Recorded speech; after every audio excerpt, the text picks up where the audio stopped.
ဒီနေ့ကတော့ကျမတို့တငယ်ချင်းတွေကျူကျူ beauty salon မှာတွားပြီးတောင်းကြခဲ့ပါတယ်။ဘယ်ဆိုင်ရောက်အခွက်ပြောင်းတာတော့လုပ်တာပါ။ကျမကတော့ပထမဆုံးခေါင်းလျှော်ပြီးတော့အနှိတ်ခံလိုက်ပါတယ်ရှင်။လိမ်မုတ်တော်ကင်မရာမန်ချောချောလေးကနောက်ကရိုက်ပေးနေပြပါတယ်။လုံလုံကတော့စပြီးတော့အယောင်ဆိုးနေပါတယ်ရှင်။သူအယောင်ဆက်ဆိုတဲ့အချိန်မှာကျမခေါင်းကိုဆေးထည့်နေပါတယ်ရှင်။ကျမခေါင်းပေါင်းနေတဲ့အချိန်မှာကျမကောင်လေးကဘေးမှာလာထိုင်လို့ဥရပြီးတော့ပါကိုဆွဲညက်လိုက်ပါတယ်ရှင်။သူအယောင်ဆိုးပြီးတော့ညီသွားတဲ့အခါသူ့ခေါင်းကိုဆန်သားပြက်စီရတဲ့တာဖို့လေးစားပြစ်ပါတယ်ရှင်။ကျမစပင်လိုက်ဤဖို့အတွက်လေးစားထပ်ပြစ်ပါတယ်ရှင်။ကျူကျူ beauty salon မှာစပင်လုံးမယ်ဆိုရင်တော့စပင်ပြက်စီမှမကြောက်ဘူးပေါ့နော်။ဘာဖြစ်လို့လဲဆိုတော့စပင်တွေခဏခဏပေါင်းပေးလိုက်လေးစားပြစ်ပေးလိုက်လုပ်ပြီးလို့ပါ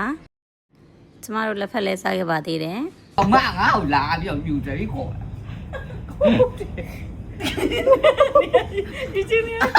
စပင် treatment လုပ်ပြီးတဲ့အခါမှာမမကကျမရဲ့စပင်ကိုပုံကျသွားအောင်လို့ပုံလေးပြန်သွင်းပေးလိုက်ပါတယ်ရှင်။ဒါကတော့ဆိုင်ကညီမချောချောလေးတွေပါ။ အဲ့လိုက်ပါလား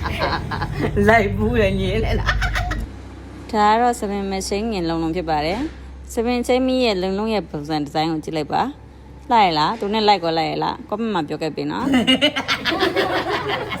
ကျမ treatment မလုပ်တော့စပင်လေးတွေအီးဆက်သွားပါတယ်။အရင်တော့ကျမစပင်အရင်ကျက်ပါတယ်။ဆိုင်ရှင်မကြီးကတော့ရုပ်ချောတဲ့လောက်စိတ်လည်းအရင်ရှိပါတယ်ရှင်။ နားမယ်ကွာနော် တော့စပင်ကတော့နုဖက်